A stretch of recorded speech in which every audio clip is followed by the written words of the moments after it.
ठिक छ ल ठिक छ ल भाइ अब तिमी चाहिँ यी बहिनीसँग फेरि कुरा गर्छौ कि नै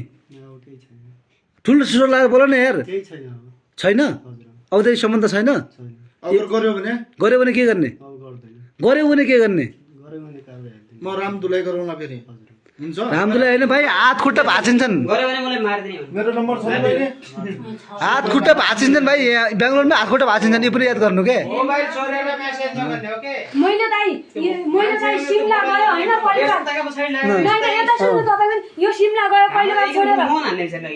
पहिलो बार सिमला छोडेर गयो मैले सबै सहेकी थिएँ मैले जहाँ जाओ सबैले भनेकी थिएँ अब त्यसको पछि नलाग भने त्यहाँबाट पछि बिचमा जिस्क्याउन किन आउँछ त यो मलाई जिस्क्याउन आएर अहिले मेरो जिन्दगी बर्बाद गर्ने यसले छोडेपछि म जान्छु अहिले म त 100% जाँदैन ल जसरी ल्याएछ जसरी राख्नुपर्छ मलाई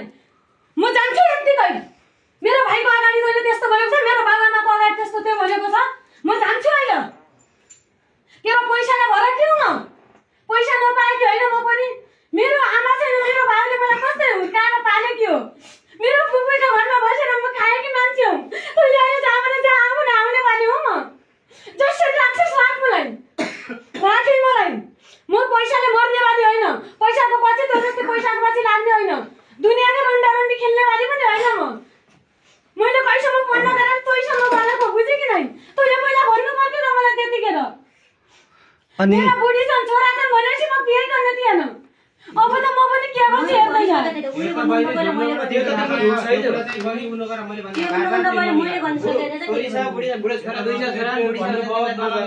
यसले भने मेरो बुढी रन्डी हो भने मेरो एक छोरा मात्रै छ भने अर्को छोरा मेरो अरूको छोरा भनेको यसले भनेको दाइ भनेको ए भाइ भन्यो कि नै भनेको भनेको अनि यसको बच्चा छन् भन्ने थाहा थियो नि बिहे गर्दाखेरि यसका भाइले भने मेरो भाइले दिल्लीमा दिल्ली आइसक्यो भने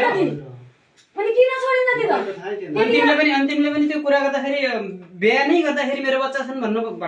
सकिदैन अगाडि मेरो पनि दुईटा बच्चा छन् म पनि बच्चाको मान्छे हो भन्न सकिदैन अनि दिल्ली आयो हामीले बिहे गरेको छ दिल्ली आएको एक दिनमा मेरो भाइले भनेको दुईटा छोरी छन् भनेको अनि त्यतिखेर छोड्न सकेन त्यहाँ भन्दा पछि पनि अस्ति पनि मेरो भाइ दिल्ली आएको भनेको सचेत महिला सिसा हो तिम्रो पुरो बुझेको नि फुट्यो भने जोड्दै महिला सचेत हुनु पर्छ केटा मान्छे जे पनि भन्छ मैले पनि जहाँ पनि मुख हाल्न सक्छु